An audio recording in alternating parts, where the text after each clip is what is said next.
cumple tu destino. El título del mensaje de hoy es Cumple tu destino.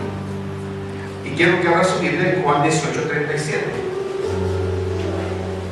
Y me da mucho gusto que está con nosotros hoy. ¿Cuántos se acuerdan de Roberto da Silva? Él jugaba con la Universidad de Guadalajara. Con los Tecos, ¿no? También, ¿verdad? Sí, un jugador brasileño que ha estado aquí en nuestra nación por mucho tiempo. Le damos la bienvenida y a todos los que nos visitan por primera vez también. Amén.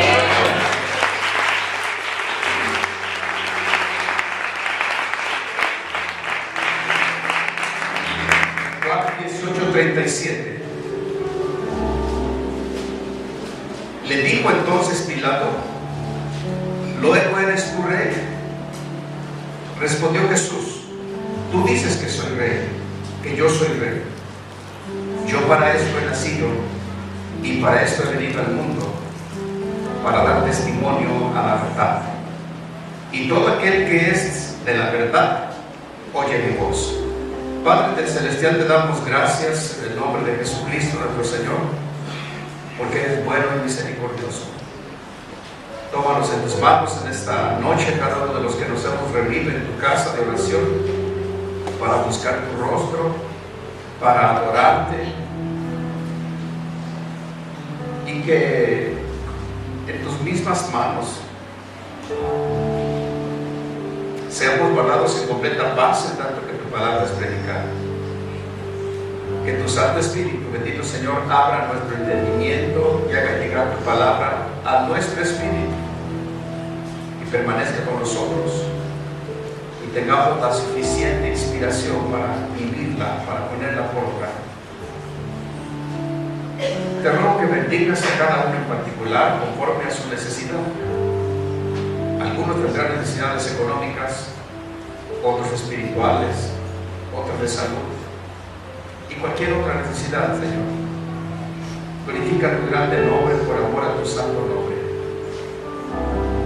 Te ruego en el nombre de Jesucristo el Señor, que en esta noche nuestras conciencias y nuestros pensamientos estén ligados a tu Santo Espíritu.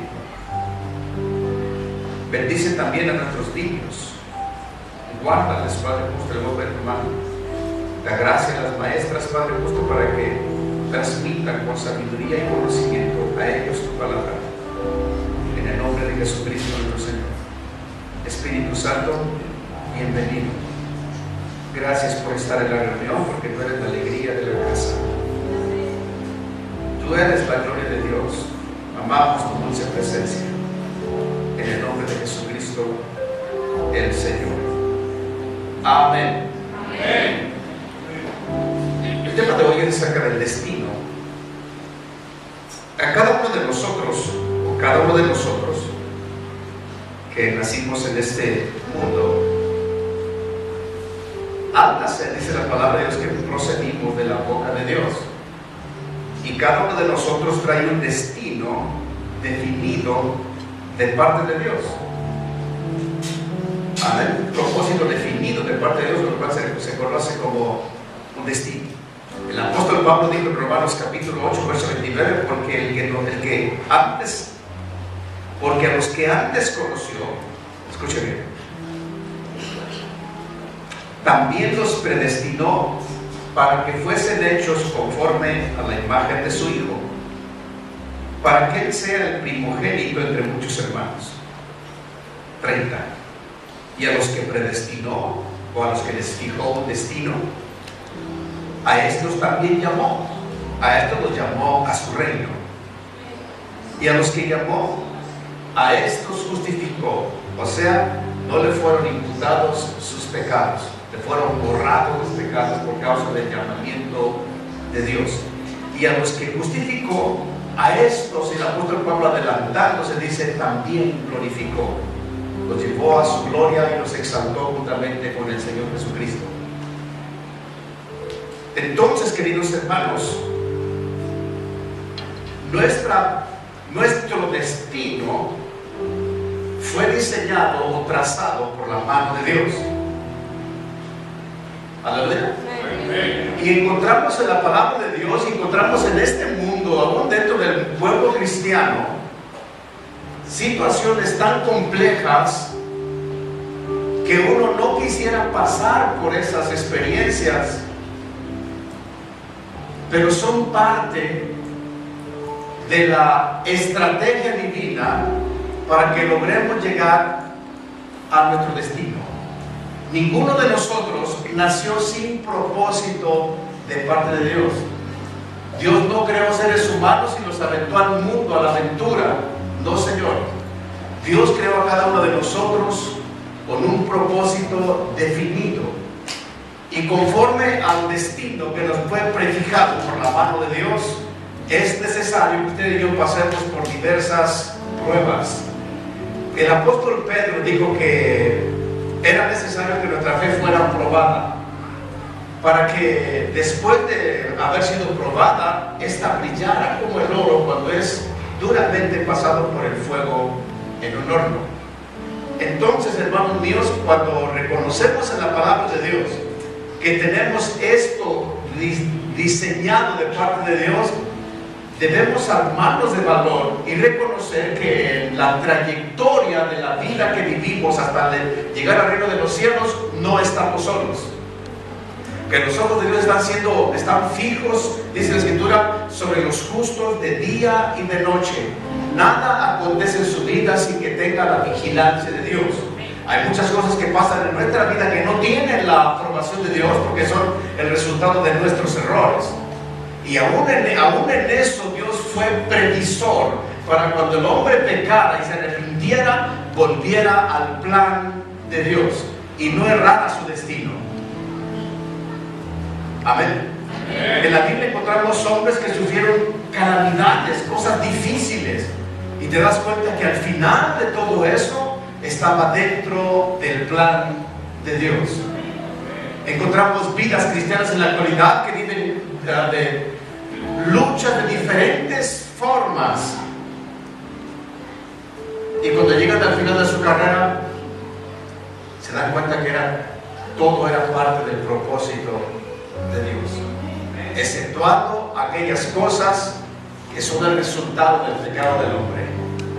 Dios no se hace responsable de nuestros pecados, los perdona, pero el resultado de ellos casi invariablemente lo tenemos que sufrir cada uno de nosotros. Amén.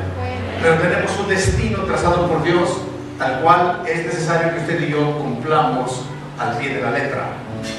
Usted elige, porque el destino de los hombres en Cristo Jesús está diseñado perfectamente por el Padre y tiene un final precioso. El destino de aquellos que rechazan a Jesucristo, su suerte ya está echada también. Y el destino es totalmente opuesto al destino de aquellos que le dicen sí a Jesucristo, porque uno es la vida eterna y otro es la condenación. Muy bien, dentro del propósito de Dios para que el destino se cumpla, hay tantas cosas, tantos matices, tantas reglas, tantos logros, tantos objetivos que envuelven la vida entera de una persona o de los que somos de Cristo Jesús. Amén. Como el despertarse cada día, como el orar, como el servirle a Dios, como en tantas cosas que parece como si todo fuera común, y no es absolutamente común, queridos hermanos. Usted y yo, cuando nacimos de nuevo en el Espíritu, fuimos elevados a un nivel espiritual y una vida sobrenatural, en la cual reconocemos que en todas nuestras acciones está la mano de Dios. Amén. Por tanto, quiero proponerles 6 cosas rápidas, que analicemos 6 cosas acerca del destino de los hijos de Dios. Número 1, encontraremos circunstancias extrañas. Encontrarás circunstancias extrañas en tu vida, algunas de ellas desesperantes, que despertarán en ti el deseo de decirle a Dios: ¿por qué? ¿Por qué a mí? ¿Por qué esto? Satanás levantará diferentes obstáculos para que no cumplas tu destino en Cristo. Te distraerá de muchas formas. encontramos un ejemplo sencillo, muy grande, muy ilustrativo en la vida de Job. ¿Cuándo sale el libro de Job? Es un libro extraordinario, un libro poético extraordinario que dice demasiado del destino del hombre. Y era un hombre que vivía floreciente en todo lo que hacía. Satanás había buscado la forma, no sé cuánto tiempo, de echarle mano, de tocar sus bienes, de tocar su familia, y nunca había podido poner su mano sobre él. No fue hasta que Dios le concedió permiso. Esto es extraño, pero figura dentro del plan de Dios para la humanidad, no solamente para Job. El que Dios permitiera que de alguna manera Satanás tocase el cuerpo de Job y viniera sobre él una sarna pestilente, dice la Biblia, desde la cabeza hasta la planta de los pies, no viene cosa sana.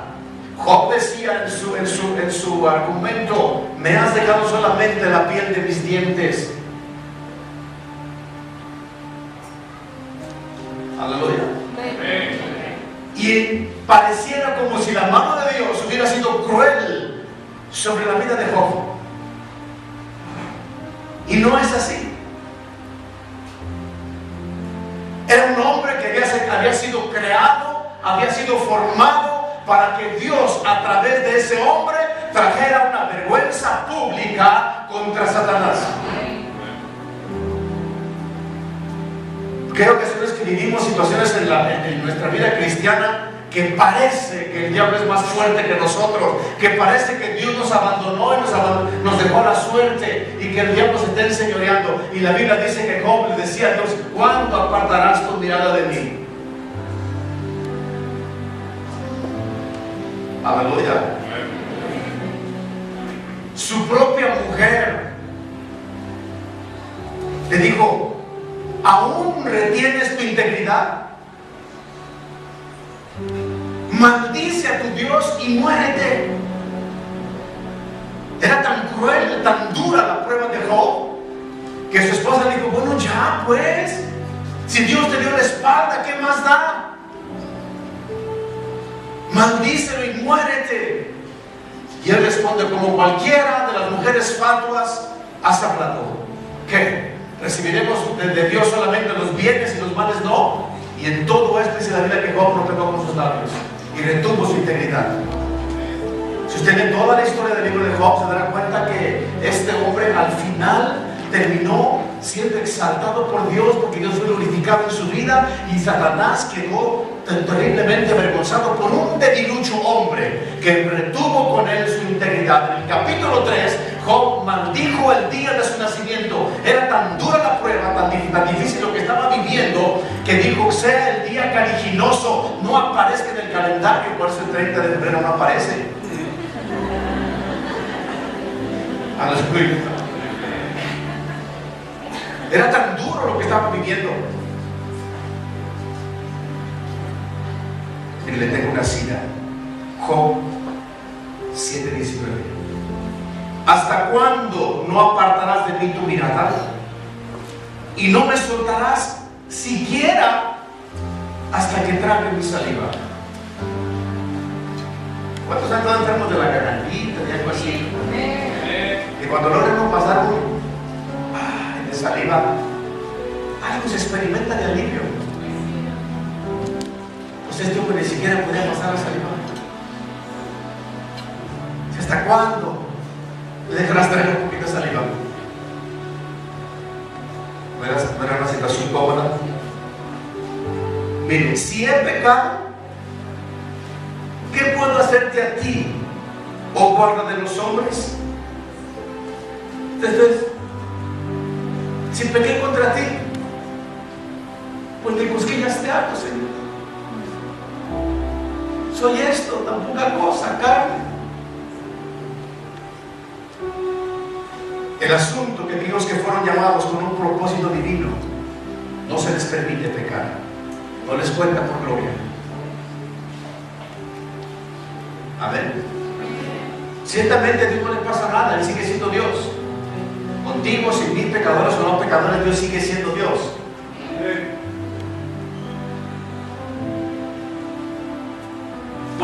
pones por blanco tuyo hasta convertirme en una carga para mí mismo?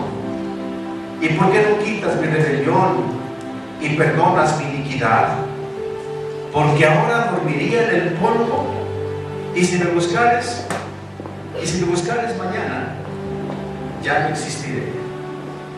Tan difícil era la prueba de Job, que decía: Señor, ya quítame la vida. Amén.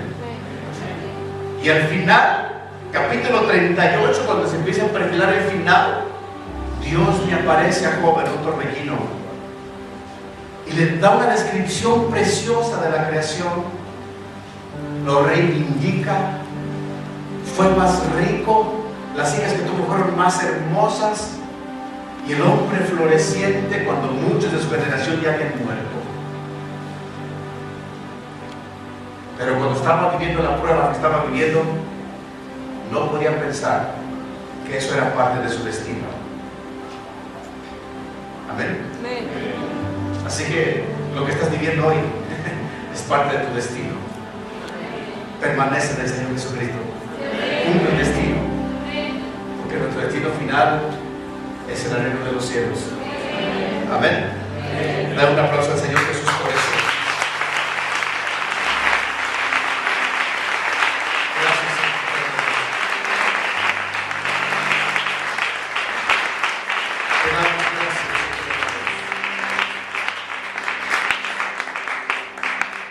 Jueces 6, 2. Gedeón, un hombre con destino.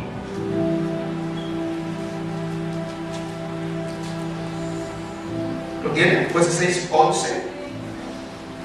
Vino el ángel de Jehová y se sentó debajo de una encina que está en Ofra, la cual es de los de Joás, de Dieserita. Y su hijo Gedeón estaba sacudiendo el trigo en el lagar para esconderlo de los madianitas. Y el ángel de Jehová se le apareció y le dijo: Jehová está contigo, varón esforzado y valiente. Y Gedeón le respondió: Señor mío, si Jehová está con nosotros, ¿por qué nos ha sobrevenido todo esto? ¿Y dónde están todas las maravillas de lo que nuestros padres nos han contado diciendo: no nos sacó Jehová de Egipto? Ahora Jehová nos ha desamparado y nos ha entregado en manos de los madianitas. Mirándole, Jehová le dijo: ve con esta tu fuerza y salvarás a Israel de la mano de los madianitas. ¿No te envío yo? Entonces respondió: Señor mío, ¿por qué salvaré yo a Israel? Y aquí que mi familia es pobre en Manasés, y yo el menor en la casa de mi padre. Jehová le dijo: ciertamente yo estaré contigo y derrotarás a los madianitas como a un solo hombre. Note bien, en este pasaje nos enseña que Gedeón tenía una imagen equivocada de sí mismo. Le hago despacio en su casa.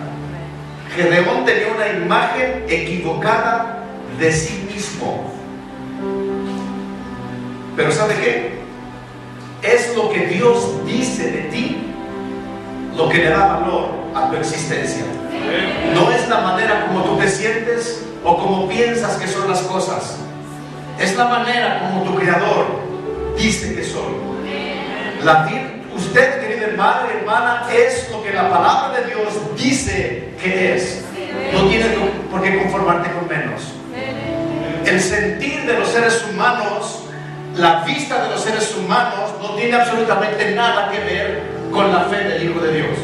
Porque vivimos por fe, no por vista ni por sentimientos. Dice el libro de Habacuc: pero está bien, mas el justo por su fe vivirá. O el que ha sido justificado de sus pecados vivirá por su fe. Y Gedeón tenía una imagen equivocada, tenía un concepto equivocado de sí mismo, al punto que le aparece el ángel de Jehová y dice: varón valiente y esforzado. Me imagino, ¿no? Es a mí. ¿Tenemos miedo de los madianitas? El ángel dijo: Jehová está contigo. Pues que me diga dónde está, porque no lo siento. Aleluya. ¿Cuánto les ha pasado eso? Que parece que Dios los abandonó. Quisieras que yo te respondiera a gritos y algo que hiciera el Señor, y el Señor calla. Sin embargo, este hombre que no se pensaba solo, Dios estaba con él. El ángel descendió, se sentó debajo de la encina y lo observaba. Y Gedeón no se daba cuenta, hasta que atrajo su atención. Amén. Y Gedeón no sabía lo que había dentro de él. Un hombre valiente y esforzado. ¿Cuántos de ustedes tienen a Gedeón bien apachurrado dentro de sí? ¿Cuántos Gedeones habrá aquí escondidos detrás de los rostros que yo veo? No, pues yo ni trabajo y además endeudado. Aleluya. Y ahí está un varón valiente y esforzado, una mujer valiente y esforzada adentro. Tienes que dejarlo salir. Tienes que creerle a Dios. Porque es parte de tu destino. Aleluya. ¿Qué es lo que nos enseña a la luz de la palabra de Dios esta actitud? La Biblia nos declara que hay tantos versículos que hablan del alma del hombre como tiene, muchísimos, más de 300. Y ahí vas a encontrar dos cosas sobresalientes: alegría, amargura, tristeza, enojo y todo lo demás. Y la Biblia describe al alma como siempre afligida, tribulada, amargada, triste, enojada. Pero encontramos en la palabra de Dios que el hombre, de acuerdo al estado de ánimo en que se encuentre su alma, tiene la capacidad, el derecho de ordenarle a su alma. Aleluya. Se lo voy a comprobar. Salmo 42:11. ¿Por qué te abates, oh alma mía? ¿Y por qué te turbas dentro de mí? Espera en Dios, porque aún he de alabarle, salvación mía y Dios mío. El rey David le decía a su propia alma: ¿por qué te turbas dentro de mí? Porque el alma, queridos hermanos, es continuamente atacada por el reino de las tinieblas. Es continuamente golpeada por tus seres queridos, por el hijo o la hija desobediente, por el hermano que te falló, el padre que te falló, cosas. El alma siempre está en juego, porque ahí se encuentran los afectos, las emociones, los sentimientos. Pero el cristiano le caracteriza algo que no tiene el mundo o la gente del mundo, que nosotros no somos dirigidos por las emociones o los sentimientos del alma, sino por causa de la fe que está en nuestro espíritu, dada para el nuevo nacimiento. Entonces David reconoció esas cosas. Dice: alma mía, ¿por qué te turbas dentro de mí? Aleluya. Espera en Jehová, porque aún he de alabarle. Miremos otros versículos. Salmo 103:1. Bendice, es una orden de salmista a su alma. Bendice, alma mía, a Jehová, y bendiga todo mi ser su santo nombre.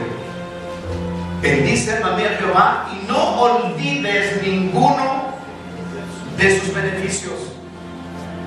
¿Qué es lo que recomienda el rey David cuando el alma está afligida? Que traiga a la memoria todas las veces que el Señor la ha librado, que el Señor la ha bendecido, que el Señor la ha alegrado, cuando la ha confortado, que no todos los días son malos, sino que hay muchos días muy buenos. Cuando pasaste un tiempo en la presencia de Dios, que todo era tan bonito, todo estaba bien. Si echásemos mano de la palabra de Dios, nos evitaríamos tantos males. Pero cuando el alma se abate, es muy común ver que el cristiano se rinde.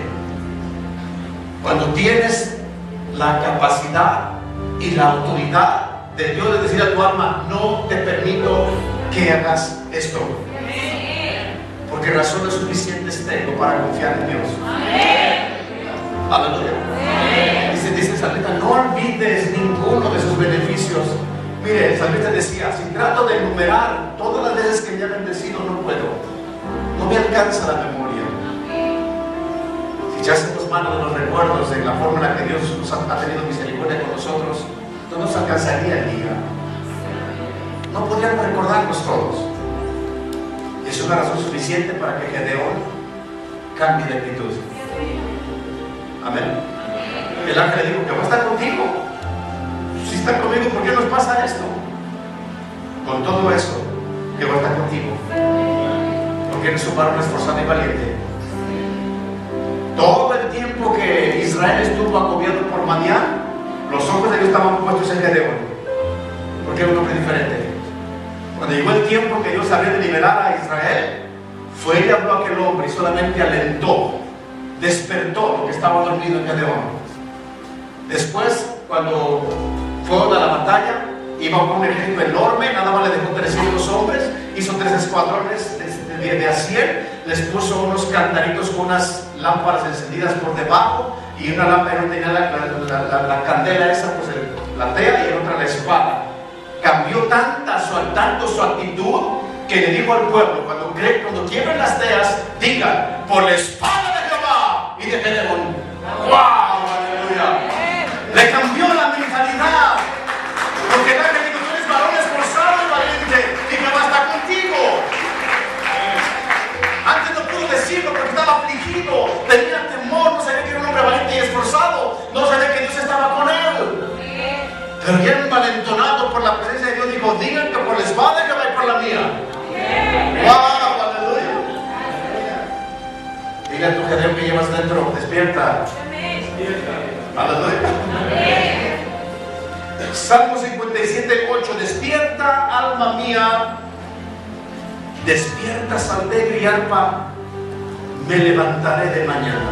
Este es para los flojos que no pueden orar de madrugada. Aleluya. Se lo voy a recetar de nuevo. Despierta alma mía, despierta salterio y arpa, me levantaré de mañana. Salmo 62:1 al 5. Salmo 62:5. Alma mía, en Dios solamente reposa, porque de Él es mi esperanza. Aleluya. Tenemos tanto que decir a nuestra alma para que cambie de actitud. Cambia de actitud tu alma y entras en estado de reposo, porque la confianza en Dios produce reposo en nuestra vida. Amén. Aplaudamos al Dios de la gloria.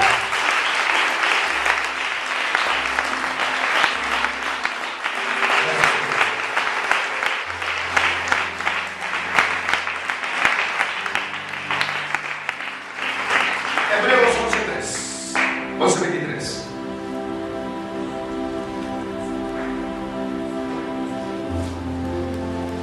Tenemos número 3, el destino de Moisés. ¿Lo tiene? Hebreos 11:23. Por la fe, Moisés, cuando nació, fue escondido por sus padres por 3 meses, porque le dieron un niño hermoso y no entendieron el decreto del rey. Por la fe, Moisés, hecho ya grande, rehusó llamarse hijo de la hija de Faraón, escogiendo antes ser maltratado con el pueblo de Dios que mostrar de los deleites temporales del pecado, teniendo por mayores riquezas el vituperio de Cristo que los tesoros de los egipcios, porque tenía puesta la mirada en el galardón. Aleluya. Por la fe dejó Egipto no teniendo la ira del rey, porque se sostuvo como viendo al invisible. Por la fe celebró la Pascua y la aspersión de la sangre, para que el que destruía a los primogénitos no los tocase a ellos. Por la fe pasaron el mar rojo como en tierra seca, e intentando los egipcios hacer lo mismo, fueron ahogados. Note bien, hermanos míos, cómo el destino de Moisés estuvo ligado a la fe. Primero a la fe de sus padres, y luego a la fe suya, y luego a su propia fe. Al nacer este niño, nació en el tiempo en que Faraón, rey de Egipto, se sintió amenazado porque Israel se multiplicaba grandemente y ordenó que todos los niños fuesen muertos. Y los padres, de que por fe no temieron la ley del rey, sino que respondieron 3 meses, luego no pudiendo más esconderlo, por la fe lo arrojaron una canastilla en el río y fue a dar a las meras puertas del diablo. Aleluya. Fue a dar a la mera puerta de su enemigo, el que buscaba su vida. Y lo miró la hija de Faraón y lo prohijó. Dijo: este es mío. Se le ha llamado Moisés porque lo saqué de las aguas. María, la hermana de Moisés, iba siguiendo la canastilla y miró a la hija de Faraón que lo adoptó. Dijo: yo conozco una judía que te lo puede criar. Y lo llevó con su madre y le enseñó la ley judía. Y su madre adoptiva le enseñaba la ley de Egipto. Amén. Y cuando le cayó el 20, porque su madre le enseñaba la ley judía, le enseñaba a los judíos, pues, la costumbre judía, no la ley, dice la escritura que su fe, la fe de los padres, estaba en él. Y rehusó llamarse hijo de la hija de Faraón, aceptando el vituperio, dice la escritura, de Cristo, porque se estuvo moviendo al invisible. Estamos hablando de un hombre que lo tenía todo para vivir una vida placentera, con autoridad. Algunos dicen, estudiosos dicen, que pudo haberse sentado en el trono de Egipto. Sin embargo, escogió el maltrato porque él era de una condición diferente. Este hombre traía dentro de él el diseño de Dios para su destino. Aleluya. Y la Biblia habla de su tremenda obra que este hombre hizo. Fue un legislador, un líder como ningún otro. Aleluya. Un hombre de Estado, por supuesto que sí. Todo porque tenía su mirada puesta en el ganador. Le dice: debe haber una recompensa mejor en otro lugar que la que pueda disfrutar, que de la que yo pueda disfrutar aquí en la tierra. Con mucha frecuencia, queridos hermanos, nosotros lloramos, nos afligimos por lo que no tenemos, cuando deberíamos usarnos por aquello que tenemos. Echar mano de los recursos que tenemos ahora. No tienes que llorar porque no tienes. No vale la pena. Si lo tuvieras y lo perdieras, como quieras, se justificaría un poco, pero si ya no tienes, ¿para qué llorar? Amén. Mantente viendo al invisible, porque Él tiene tu destino en sus manos. 4. José, destinado para gobernar. Sus sufrimientos, se lo voy a expresar, pero si quiere resumir Génesis 45, para el final vamos a leer ahí. Sus sufrimientos fueron la base para preservar la vida de 2 naciones. ¿Cuántos conocen la historia de José? José es un tipo de Cristo. Fue vendido por sus hermanos. Su padre le hizo una túnica de colores. Fue vituperado por sus hermanos, muy semejante al Señor Jesucristo. Pero usted mira la palabra de Dios, se va a dar cuenta que los sufrimientos de José fueron la base para preservar la vida a 2 naciones, a Israel y a Egipto. Todos sus sufrimientos son un aparente retroceso en la vida de José.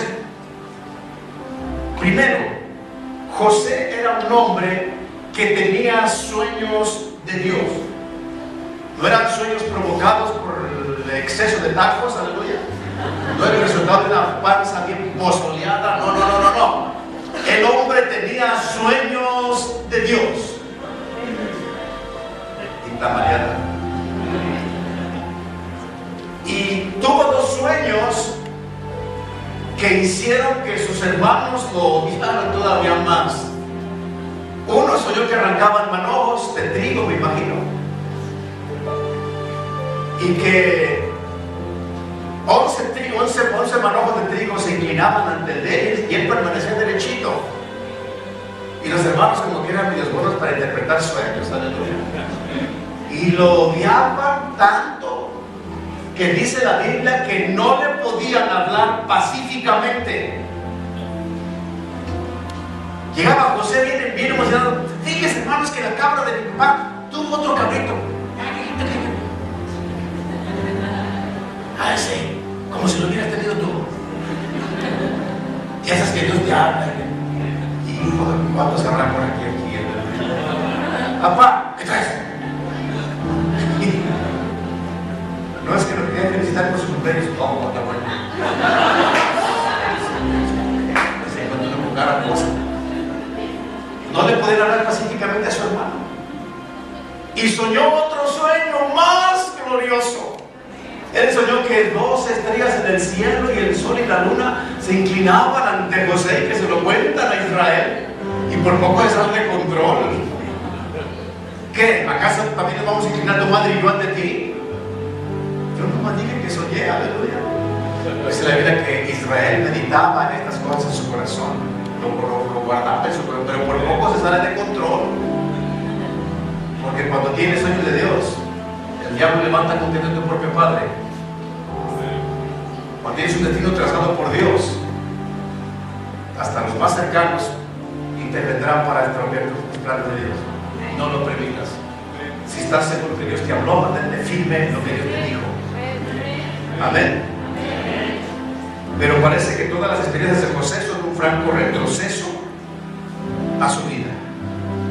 Para empeorar las cosas, su padre le hizo una túnica de colores, y esto enardeció aún más a sus hermanos. Y luego salieron a apacentar las ovejas en una parte retirada. Israel envía a José para saber el estado de sus hermanos, que tomara prenda de ellos para que era una costumbre, para ver que se encontraban bien. Se le pierden los hermanos, por fin están con ellos y dijeron: ¡ay, viene el soñador! Matemos, le dijeron. Ese Judá era malo. Al final Judá cambió mucho porque hizo cargo de Benjamín, el hermano de José. Rubén lo quería defender, pero se descuidó un poquito de Rubén, y que toman a José y lo avientan a un pozo sin agua. Imagínense el porrazo que se acomodó el pobrecito. Para que vea el odio que le tenían sus hermanos. ¿Está captando lo que quiero decir? Hay destinos que son muy dolorosos. José amaba a sus hermanos. Capítulo 45 lo dice. Amaba a sus hermanos. Y en la paga de ese amor lo arrojan a un pozo. Y luego viene una compañía de ismaelitas y lo venden por dinero a los ismaelitas.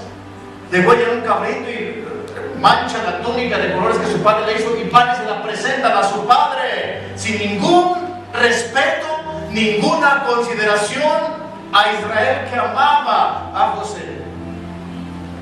La túnica de colores representa que José era un muchacho en quien su padre tenía puesta la esperanza.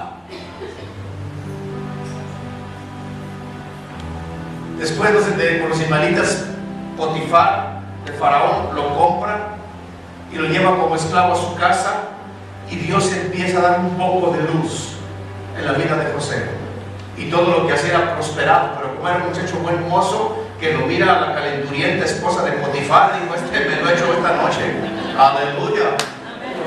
Y la Biblia dice que él no quiso pecar contra Jehová y contra su amo, y salió corriendo, y ese fue su falta. Potifar, la mujer de Potifar, la cosa con Potifar nos manda a la prisión, y en la prisión sigue abriéndose el panorama. Y todo lo que hacía en la cárcel, todo el encargado de la prisión lo puso todo bajo las órdenes de José, y todo prosperaba maravillosamente. El copero de Faraón y el panadero de Faraón estaban presos por maldad, y tuvieron un sueño, los cuales interpretó José, y salieron perfectamente bien. Todavía, después que interpretó los sueños, habiéndoles pedido que se acordaran de él porque estaba inocente en la prisión, pasaron 2 años más en prisión. Hasta que soñó Faraón un sueño. Y dice el copero del rey: ahora me acuerdo de mis faltas. En la prisión hay un joven que interpreta sueños. Vistieron a José, lo rasuraron, lo pusieron muy bien. Y esa malvada resortera, ¿verdad?, que jala para atrás, por fin se detiene y es catapultado al trono de Egipto. Aleluya. Pero muchos años todo estuvo al revés. Muchos años todo estuvo al revés. Quiero que vayan conmigo a Génesis 45.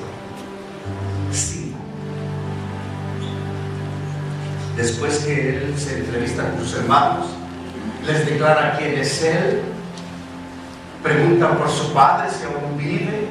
Su hermano menor ya está ahí, él se da a conocer y dice: mire el corazón de este hombre.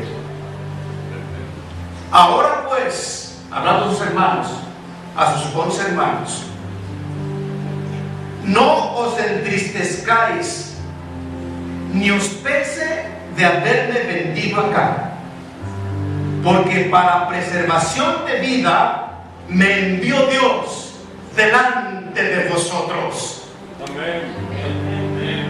Mira paso a paso la vida de José y te darás cuenta que pobrecito, por lo menos de los 35 años, quizás por el 35 años, su vida fue un desastre. Es como si hubiera sido culpable.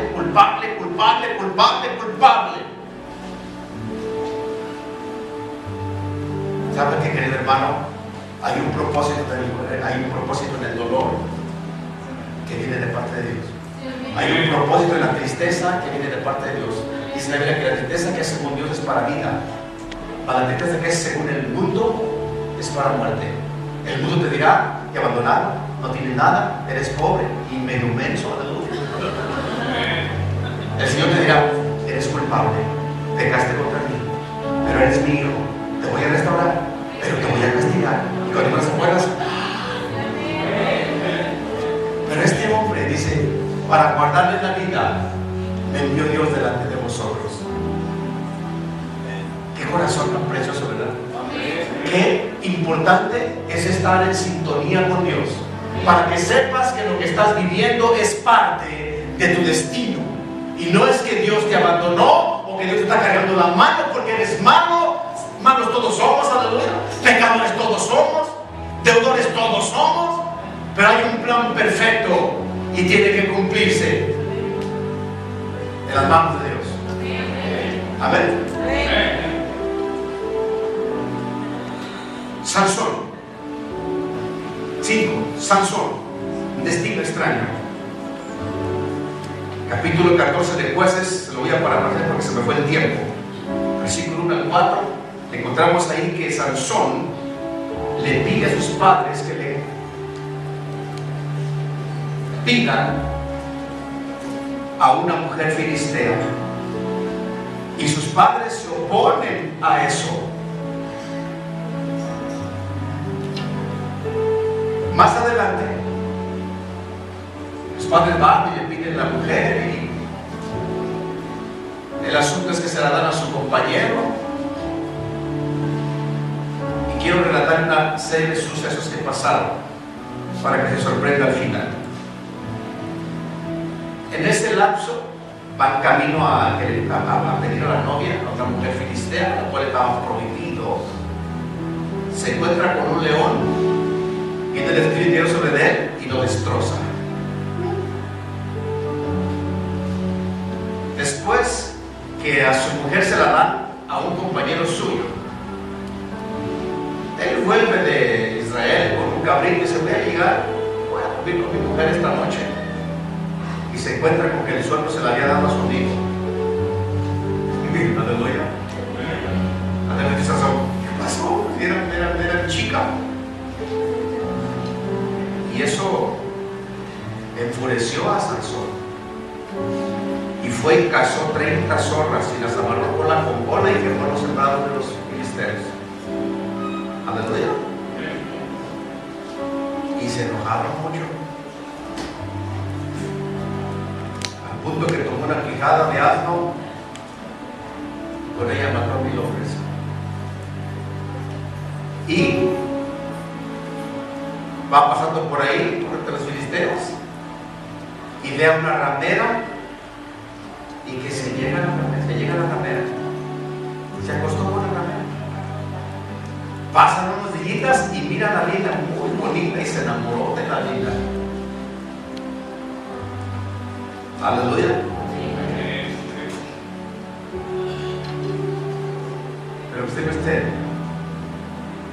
que la Biblia dice, capítulo 4, parece que es versículo 4, que esto venía de Jehová.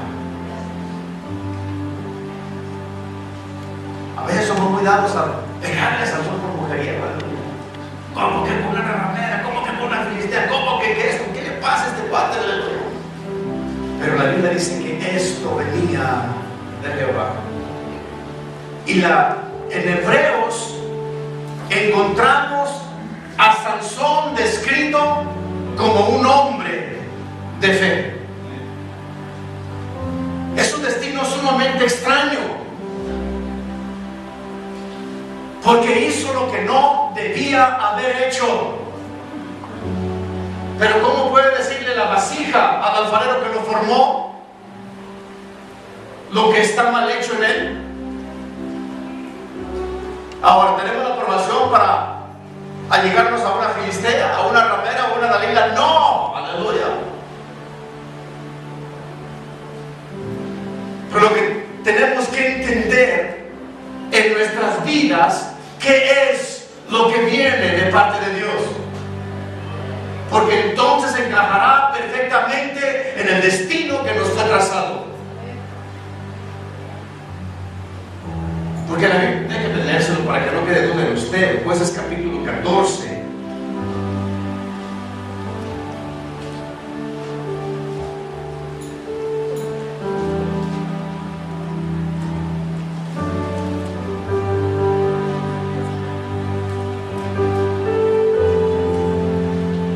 Dice, verso 3: y su padre y su madre le dijeron: no hay mujer entre las hijas de tus hermanos, ni en todo nuestro pueblo, para que vayas a tomar una mujer de los filisteos incircuncisos. Y Sansón respondió a su padre: tómame a esta mujer, porque ella me agrada. Mas su padre, verso 4, y su madre no sabían que esto venía de Jehová, porque él buscaba ocasión contra los filisteos, pues en aquel tiempo los filisteos dominaban sobre Israel. Dios buscaba la ocasión para vengarse, para castigar a los filisteos por el maltrato a Israel. Y Sansón había sido creado para ejecutar ese juicio de los filisteos. Es un destino extraño, pero lo es. La Biblia dice que después tomaron a Sansón, lo llevaron preso. Cuando Dalila le cortó el pelo, se acabó su fuerza, porque hizo cosas que no debió haber hecho. Se equivocó al abrirle su corazón a la filistea, y lo llevaron preso.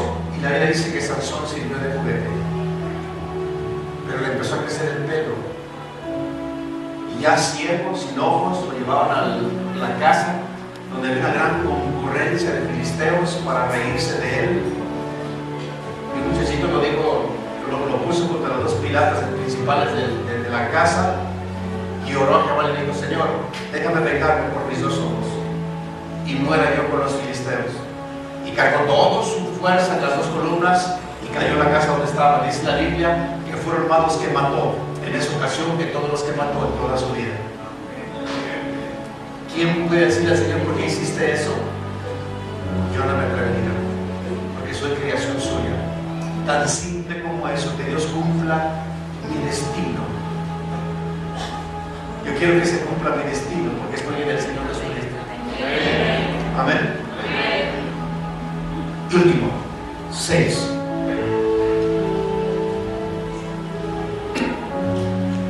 El Señor Jesucristo. Juan 18:37. Le dijo entonces Pilato: ¿luego eres tú rey? Respondió Jesús: tú dices que yo soy rey. Yo para esto he nacido. Repita conmigo: yo para esto he nacido. Y para esto he venido al mundo, para dar testimonio a la verdad. Y todo aquel que es de la verdad oye mi voz. El Señor Jesucristo dijo: yo para esto he nacido. Tenía en sí mismo perfectamente entendido cuál era el propósito por el cual Dios lo había enviado a este mundo. Y su destino no es nada tierno, queridos hermanos. Estuvo basado en la negación y en el sufrimiento del principio hasta el fin.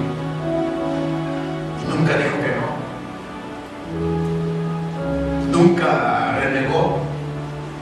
Nunca rehusó.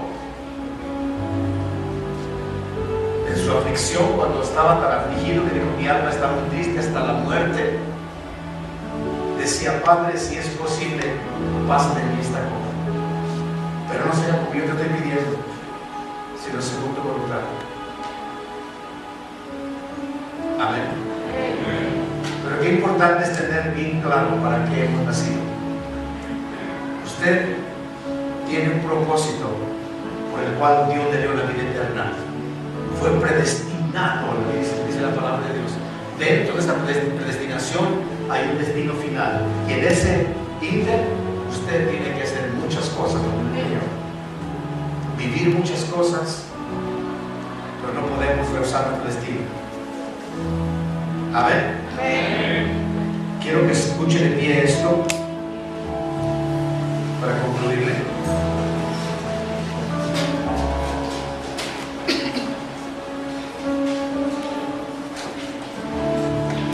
Buscar el diccionario.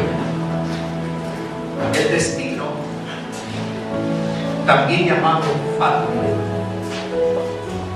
es el poder sobrenatural, inevitable e ineludible que, según se cree, guía la vida humana y la de cualquier ser a un fin no escogido de forma necesaria y fatal, en forma opuesta a la del libre albedrío o libertad. Hay un destino, eso es mío, hay un destino para el cristiano y uno para el que rechaza a Jesucristo. Si haces uso de tu libre albedrío y no quieres, no se cumplirá tu destino. La gran diferencia entre los que creen solamente en el destino, sin tener la información de quién ha planeado nuestro destino, es que simplemente se ajustan a lo que el mismo destino dice. Pero usted y yo sabemos que fuimos predestinados por Dios para la vida. Y usted puede cambiar ese destino por lo fatal, pero es su decisión, no la de nadie más. Amén.